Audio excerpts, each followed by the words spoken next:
dare he? No. What are we gonna do?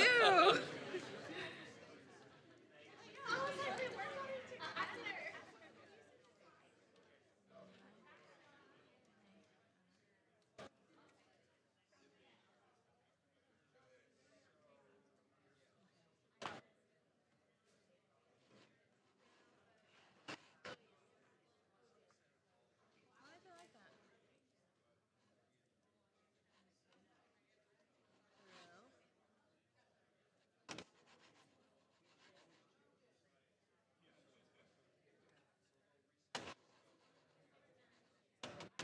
Joseph?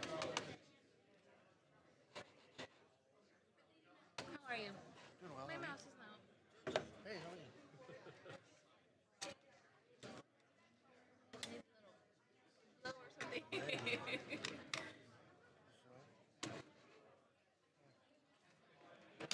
Um, It was working a minute ago.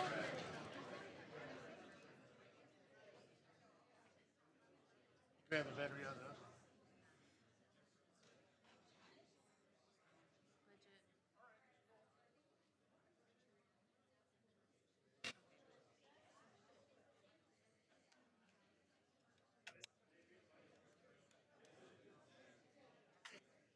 Legit.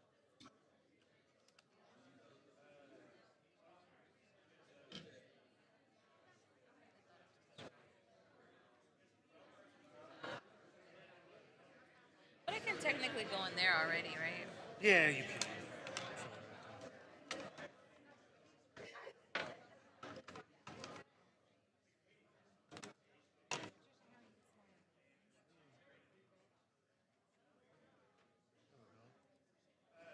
Oh, All right. Awesome.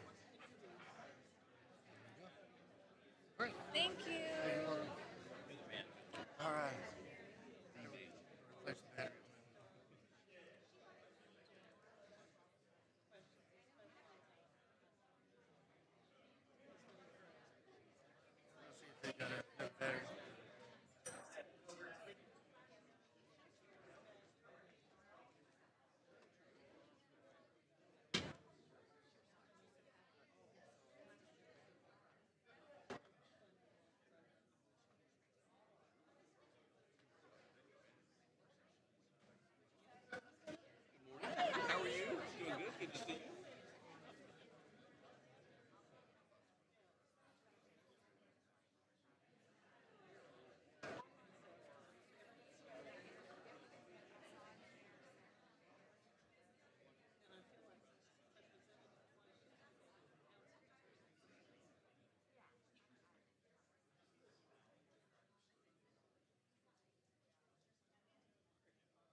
Okay, council, I think we're about ready to get started. I've got enough for quorum. Good morning, good morning.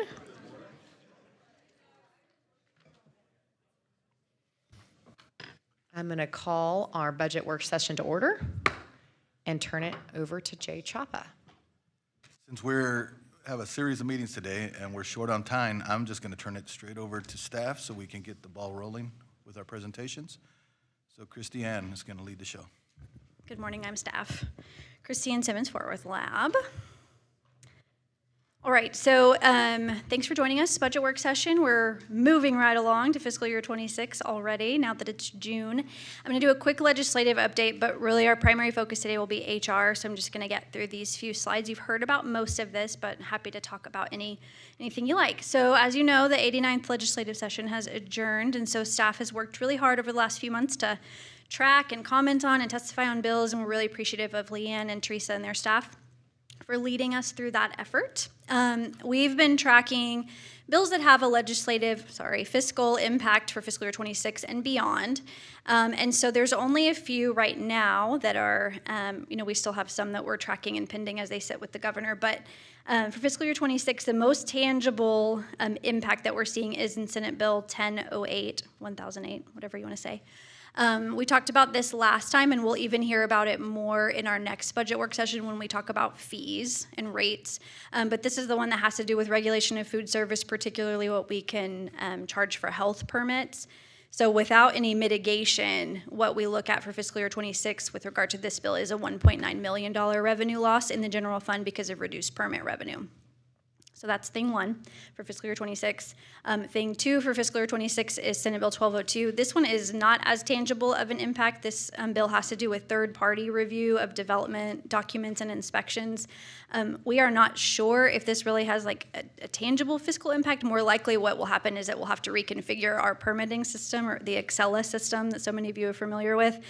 So that will just be an administrative cost. We're not sure yet like what that cost will be, or if it can just be absorbed with development services and IT, or if we'll have to do some sort of small reconfiguration. But really for fiscal year 26, we're looking at a $1.9 million impact, again, with no mitigation. We do have an idea for how to kind of fix this, or mitigate it at least, that we'll talk about. In future years, though, starting in fiscal year 27, there's a little bit more on the horizon.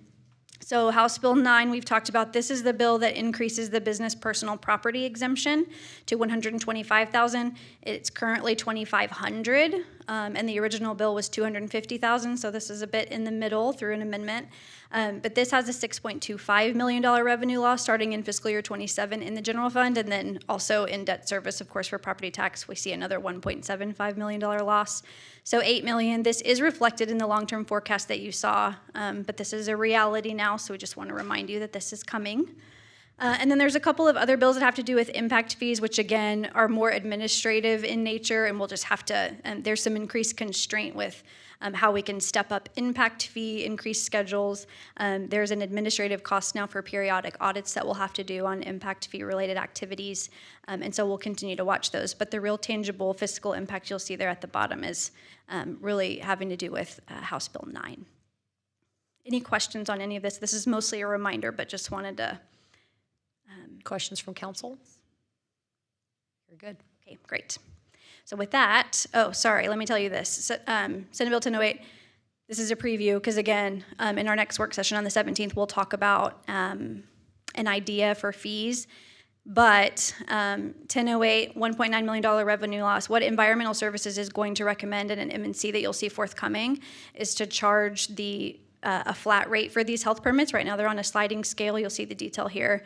They'd like to increase that fee to $773 flat rate, which is what the state of Texas fee schedule allows. We have to give 60-day notice on this to the state, and this is effective September 1, so that's why they'd like to do it sort of in advance of the regular budget schedule. And so Cody's here, he can talk about any of this, but really we'll talk a lot about it on the 17th as well. This would change the revenue loss from $1.9 million, it would mitigate it a bit, and we'd lose more like $650,000, so that's the reason. Cody, are we still required, our requirement for our participation in the inspection of these facilities hasn't changed, correct? Yes, That's correct. So just as a reminder, we still plan to deliver the same service through health inspections and health permits. We just need to review our fee schedule to be in alignment with this particular Senate bill that has now into law, and also to maintain all of those other state regulations. So we're not looking at a change in service. As we move forward in the next few weeks, we'll have a better frame and a better plan of how we're going to structure that. Okay, thank you. Okay, now I think I'm done, unless there are other questions. Okay, so I'm going to call in Joanne Hinson from HR, and we'll talk so much. You know, compensation is such a huge part of the budget, so we thought it'd be helpful to do some previewing for you today about pay plan, compensation, benefits, all kinds of things. So, turn it over to you. So I'm here focusing mostly on the benefits side of the house. First of all, of course, we've got our total compensation, the base pay, pension, medical program, dental vision. We offer basic life insurance, holidays, sick leave, and the employee assistance plan. So the city health insurance is what's called self-funded, and that means that we assume all the financial risks for our benefits. We pay a TPA to monitor the claims and to run the claims for us, but we pay the actual claims. We do have a stop loss for an amount of $1 million per claimant. We do, however, have one child on our plan who actually has what's called a lasered stop loss. For him specifically, because of his claims, we actually pay the first $1.8 million on this child. And to just give you a little perspective on stop loss, I've been with the city 13 years now. In the first 10 years I was here, we hit stop loss twice. In the last 2 years, we've hit stop loss 5 times. On the actives alone, we hit the stop loss on the retirees once already. And I have an 895,000 claim sitting out there right now, which means he's probably going to hit stop loss as well. I have 3 claims that are over at over $350,000 right now. They may or may not get to that stop loss tier. So we're struggling a little bit on claims right now. For fiscal year 2026, we're proposing a 7% increase in city contributions. The last 4 years, we've increased 5% on the city side of the house. 2023 was the first employee premium increase since 2018. And then in 2021, we actually were able to do a premium holiday because we had so much fund balance built up. At the moment, we have about just under 11,000 employees covered. When we add the MedStar 100 employees that are going to be part of the general population, that number will increase. These numbers do not count the 440s plan, as that is a separate plan, and they do not run the same way we do. And here's where you can see our claims costs, and here's where our big problem is. You'll notice from 2023 to 2024, we jumped $16 million in claims costs. It's been rough. Again, 5 million claims over the $1 million mark in 23 and 24. We've just got a general increase in the complex medical conditions. In 2022, we had 23 claims hit over $250,000. In 2023, it became 28 claims that hit over $250,000. And in 2024, we had 31 claims hit over $250,000. So it's just a general increase in all of those kinds of things. There's no trend to back out of that, right? I mean, it's just a number of claims. It's just the number of claims, and it's the number of complicated claims is the real problem. It's the complicated claims. It's the claims that are requiring more hospitalizations, longer hospitalizations. Cancer is a big problem for us right now. And as we are a hop, skip, and a jump away from MD Anderson, we've had at least 2 members go down to MD Anderson. MD Anderson is 28% more expensive than if they had stayed here in the Metroplex. So it's things like that. We also do cover GLP-1s. So those are the weight loss medications. We cover them also for diabetes. And we cover it at 100%, which is extremely generous. What we're looking at doing for going forward is we're bringing in 3 different weight management companies to kind of help us with that, so that people are not just getting the GLP-1s, but they're also going to get the lifestyle discussions to help them kind of move forward and go forward and get a better lifestyle plan. But there is just an overall increase in treatment costs. Councilor Beck. Sorry, just on the GLP-1s, we're covering those. Is there an expectation that there'll be any decrease in claims because of the increased rates of chronic illnesses associated with the weight loss? I mean, is that why we're doing it, or are we just doing it to do it? What we're hoping to do is that if we have people who work with lifestyle management, that what we will see is that people will be able to get to a place where they'll be able to come off the GLP-1s and still continue to move forward, either in maintaining a lower weight or continuing their own weight loss. That's the goal, and that's the programs that we've contracted with. That's what our hope is. So we are proposing, again, the 7% increase on the city side. At the moment, we have a proposal of 3% increase on the employee side. I have run the numbers on a 5% increase on the employee side. It gives us another about $800,000 to our budget if that's the case. But you can see $67 million is what we receive from the city. That is not what we need based on the claims. On the wellness program, we do have the premium incentive where you can get $46.16 off of your paycheck. Premium differential, we do have the cash payout for $250 that occurs the second pay period in January. What we're proposing is instead we can do the cash payout or an optional 2 wellness days. And so that benefit would then provide people an incentive to get the colonoscopy, get the mammogram, get the preventive visits in. The benefit there would be that the days are not carried over from year to year, so it represents no hard liability to the city. And it potentially would save us, if 50% of the population that currently does the $250, it would save us about $175,000.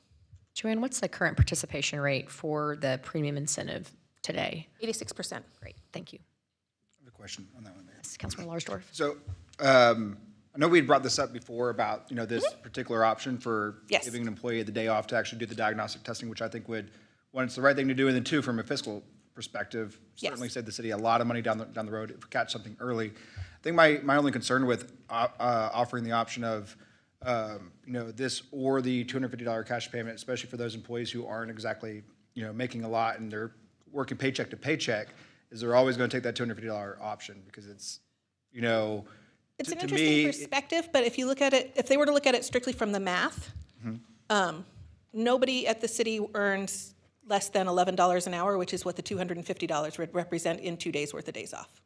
Okay, maybe I'm just going back to Marines and thinking about what, Marines would do, and you offer them cash over, doing what would be the wise thing over time.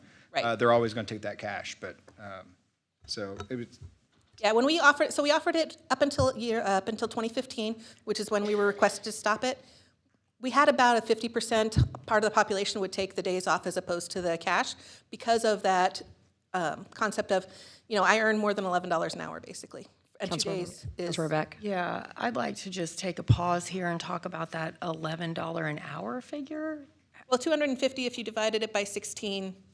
Actually, I guess it's not even 11, it's like $9 an hour. Oh, did I misunderstand you? That you said that there were employees making $11? No, not at all. She's just saying that would be the breakdown of, yes. That's the equivalent. Not at all. Thank My you. point being that Thank if you. if you look at it from a directly purely fiscal standpoint as a person, That's it's what it would better for me financially to take the days than it is to take the cash.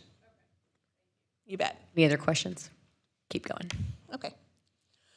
So in order to receive the points, we have a 3-tier system right now with 2,500 points, 3,000, or 3,500 points, and it gives you 3 tiers. The proposal is that we would give 5 hours for reaching tier 1, 10 hours for reaching tier 2, and 16 hours for reaching tier 3 total. In order to receive those points, you have to do certain things. You do your 3 requirements, and then you have to do a preventive screening on top of that.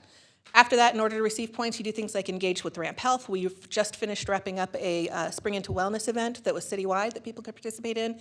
Track your steps, do your classes, engage with a health coach, watch some videos, participate in a mission. And a mission is a multi-day kind of activity that you can do to learn more about things like weight management or sleep or stress.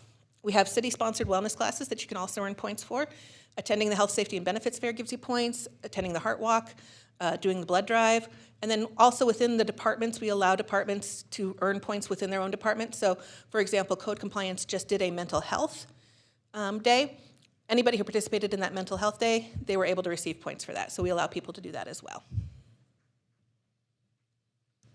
And then the pay for performance. So in fiscal year 2026, we're proposing the same 0 to 7% option with budgeting for the 4%. We have noticed that in the 2025 and in 2024, 96% of the employees that receive more than 4% are still here, and that's great for us. In 2024, 4% are still actively employed, and so that's what we would like to do is to keep our employees. It costs much more to replace them than to hold on to them. Any questions?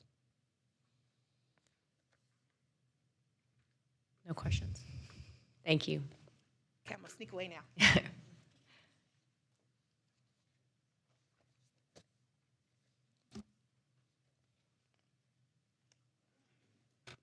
Hi, good morning. Holly Moyer, Interim HR Director, and I'm going to talk to you about an update on the citywide classification and compensation study. So briefly, I'm just going to review what we did in FY25, our pay strategies, and a little bit of the historical pay strategies that we also have completed in the past few years. And then I'll go into a little bit more depth about this classification study. So in FY25, we did a salary structure movement of our pay scales. It was a 4% across all pay grades and classifications, and we entry rate from 1545 to 1607. That was in October of 2024. And in February of 2025, we increased the employee entry rate to $18. And in the same budget year, we were approved for this comprehensive citywide classification study.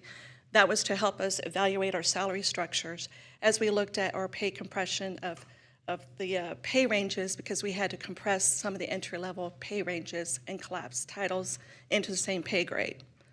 We're also looking at our pay ranges. We're going to look at our compression with employees and the competitive pay. And so this is kind of a phased approach of our classification study, and I'll give you details a little bit later. So historically, the last time a citywide classification study was done where we looked at our jobs was back in 2015. And the best practice is to look at this every 7 to 10 years. And so we also do a biannual market study, and it's something that we look at both public and private sector to make sure that we are competitive in our wages. And as Joanne mentioned, our annual pay for performance up to 7% has been in place since 2021. And so one of the things we look at every year is our hard-to-fill positions. We know out there there are some positions that are difficult to fill. So some of the things that we've looked at doing, for example, with the engineering group and also with Crime Lab, we did sign-on bonuses. And that helped us in able to recruit and retain employees. And one of the things we also do is called an auto reclass program. As employees are hired, they want to see where they're going in the future and what their career path is. And so we have this program where basically if you start out as a maintenance worker to a maintenance worker senior and up the job family, you're able to be able to promote into the next level with the business need without going through a promotional process. So employees really understand exactly what they need in order to be able to go to the next level of the position and have more responsibility, but also more career path, what that looks like. And then some department pay strategies included on-call incentive program or that type of thing that we look at it in a department by department basis based on what their needs are. And then we also did a shift differential pay increase in the spring of 2023. So when we look at the citywide classification study, back in January, kind of gave you a brief overview of the program and what's happening. So where we are is basically a job description questionnaire was something that employees had completed and their supervisors reviewed, and it was submitted to Siegel Consulting, which is our vendor for this project.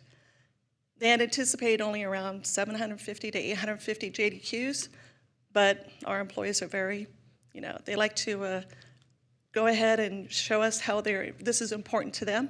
And we had over 1,900 completed JDQs. And a job description questionnaire is a very comprehensive document.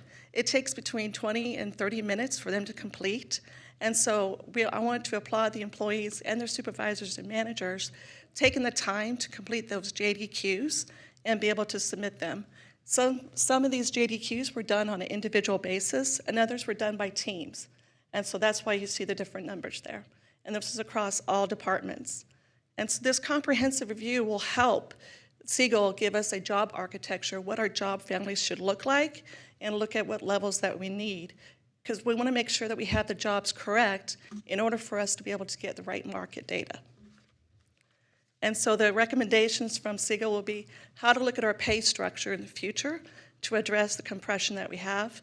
They're going to develop also a compensation philosophy based on our past pay practices and what we should anticipate in the future, but also look at the fiscal impact of recommendations. So currently we have 4 pay schedules. We have a non-exempt pay schedule, exempt, IT, and executive. And we have over 550 job titles that had to be looked at, and about 4,500 positions. And these are just general employees. Our civil service, fire, and police are not included in this study. And so the reason that we're looking at this is we have the compression of job levels in the lower skilled areas that's compressing up with the higher level jobs. So for example, what we have is employees who may have little or no experience, like a senior maintenance worker, whose pay is similar to someone who is an equipment operator, who has a license and has a higher critical skill set and responsibilities similar in pay. And so that's one of the reasons why we're looking at this whole classification study, to mitigate those issues. And one of the things that we're finding is that there is a difficult in recruiting if you have similar, different skill sets in the same pay ranges. So one of the things while we're doing this study is we're still continuing to do classification activities. That includes the auto reclass program, which is something that employees really still need as a career path moving forward. We also had, in this project, included the Office of Medical Director, which is going to be on board here in the next month, and also emergency medical services. We want to make sure that we have the correct jobs aligned with the employees so that when we look at the market, we would be able to have that readily available. And so we also continue looking at reclassification requests for vacant positions because, again, we still need to continue our business needs, ongoing practices. So that's something that our team still is continuing to do. So the citywide classification study, our project initiation was in December. We had, as you look at this time frame, I'll go into the next slide, a little bit more details. But as you can see, there is overlapping types of projects that are going on at the same time as we move forward. So in March 7th, Siegel had 20 on-site meetings with stakeholders, with department heads and key staff to discuss with them what are their concerns, what are their pain points, what are the things that we need to be able to address as we look at this study. And we also had 5 on-site and virtual options for employees to be able to understand what the study is and the job description questionnaire, how to fill it out. And over 750 employees have participated in that presentations. And so currently we're in the time frame of the classification analysis. That's going to continue ongoing because, as we said, we've got over 550 titles to be looked at as we look at the process. And they're going to continue with the market analysis at the same time. And by January through April of 2026, we should have a compensation philosophy developed in order for us to present here in May of 2026 the final results and recommendations. Any questions? Questions from council? Councilmember Blaylock? Thank you, Mayor. So just based on this time frame that we're seeing, this will inform not our current budget cycle, but next year's budget cycle? Correct. Clarity. Thank you. Other questions? Councilmember Larsdorf?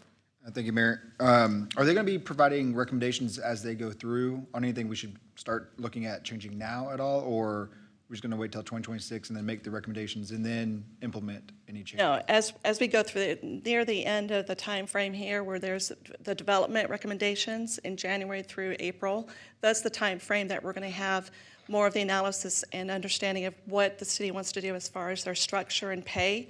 So it will be during that time frame that we have a final solidification for the process, because we have to get the beginning stuff done, which is the classification of market, before we can get into that philosophy. So it'll be at the end of the project. Thanks. Any other questions? Councilmember Nettles? I do, thank you. That was a good question, Charlie. I got a couple of questions here about the compression. And I see, well, let me go back to the last slide. The stakeholders that you met with, can you kind of give me a list of who these stakeholders are? It was department heads and their executive team and key management positions. Okay, because I know this is one of the major concerns that Dr. Williams and I had about the pay structure for our city employees, and so it would be good to kind of talk to some of the council as well. I don't see that on here. But when we look at the compression, I think one of our biggest concerns was when you talk about compression, it should be bottom up and not top bottom. Because we have a lot of our top seniors, which is going to cause our compression or cause our budget to take a significant hit. And so when this study is coming out, do you know how they're going to deal with that compression piece? That's something that actually is across city nationwide, is what we've heard from our consultant about compression issues, and that's why currently there is money in the budget to be able to address those things at the entry point, where we have people that are new, lower experience that are making the same amount of money with someone who has more experience or similar type of money. So that compression through the range is part of the projected to be addressed in this project. And then looking at the structures itself based on the philosophy where we want to stand with the market and the structure itself. Okay, and final question, I think, for right now. Are we anticipating cost of living to take effect as when new hires come on? So are you asking about what we're looking for as an entry rate? Yeah, so Okay. currently we propose the entry rate of $18, but we do know cost of living changes from year to year. So is that also already embedded into what you guys are doing now? So we have a budget response that we're going to be able to address that for you, that discuss those same issues. It'll be at the next budget session, June 17th, I believe. But we'll have that information readily available for you. Okay. And I think one of the last things we may have received, I don't know, Dr. Williams, remember or not, but some of the major cities where they are as it relates to employees' rates of pay as well. Yes, and we have that information. We've asked for this information from our large Texas City employers, DFW area, and some of them right now are still in the cautionary stage. They're not sure what they're going to do in this budget cycle, if they're going to increase their entry rate or not. So there are some cities that haven't given us that information yet, but we will give you what the latest information is. And I know, Deanna, I don't know, whoever can answer, but did we already do when we worked on $18 as an increase for the next budget cycle? Did we already embed one in the, oh, you may have it, I'm sorry. I just remember working with Deanna. Yes, we did have that as Okay. far as that, and we'll share that with you again. It was the MIT calculation. Yes, okay. We'll share that with you as well. All right, thank you. But to be clear, Holly, you're not sharing that today. You're sharing No. that in June, Yes. on the 17th. Okay. Councilmember Williams. Thank you, and thank you for the presentation. I just have two questions. On the study timeline, obviously, I know this is a lot of work, and especially to complete by next May, but I do think it's important to stay on timeline. So first question is, on the study timeline, is there any efficiencies that we could find to maybe shorten the timeline by maybe a month or two? I know budget planning is always tight, and any delay in the study would mean that we would forgo having the information, the city council needs to be able to make informed decisions about the next fiscal budget following this one that we're working on. I can't make promises, but we're going to do our best to see if we can get this shortened. We'll see if we can find some efficiencies to be able to shorten the time frame. Thank you. I think that's really important that we don't have delays. Just to be, frank, our public servants are hardworking folks, many of which are hardworking families, and a delay, even of a year for increasing our entry-level wage to ensure that Fort Worth public servants are paid a living wage that they can afford to live in the city is really important. And so I would stress on this council and city management to do everything that we can to ensure that we're meeting this timeline without delay for the next budget. Second question is, for this upcoming budget, are we still scheduled to provide merit increases for all employees, including those whose entry-level wages have been increased to $18? Yes, sir. It was in the beginning of the presentation, the 4 to 7, the range, average for across the board is still part of that process. And that'll be based Excellent. It'll be based on performance like we do every year. Excellent. That's really good. Obviously, I would think that all of our employees work hard and deserve an increase. And so that will certainly help on top of the $18 entry-level wage as we wait for the study. I really appreciate working with Deanna and the council and city management on this compression study and market analysis study. I think it's really important that we do that, and so looking forward to getting the results. And thanks for all the hard work. don't underestimate the amount of work that's going in this, and don't undervalue it. So thank y'all for doing this. And just to clarify, to make sure, we'll still have the $18 entry wage, but those folks that are currently at that level, they'll be, like everybody else, will have the opportunity to receive a merit increase as we go forward into next year's budget. Additionally, we'll be That's a coming big back deal. on the 17th with an update on the MIT study that shows the current cost of needed in order to have a minimum wage in the area. Councilmember Flores. Thank you, Mayor. Just one question. As part of our comprehensive review, will that include any new or additional compensation analysis software? No, I don't it doesn't know include in any detail software. what we Yes. use here at the city. That's why I'm asking. No, there's no software that would be part of this process. I think, am I answering your question? Yeah. You are? Yeah. Okay. Okay. Thank you. Yeah. Any other questions for Holly? No. Thank you, Holly. Great updates. We appreciate it.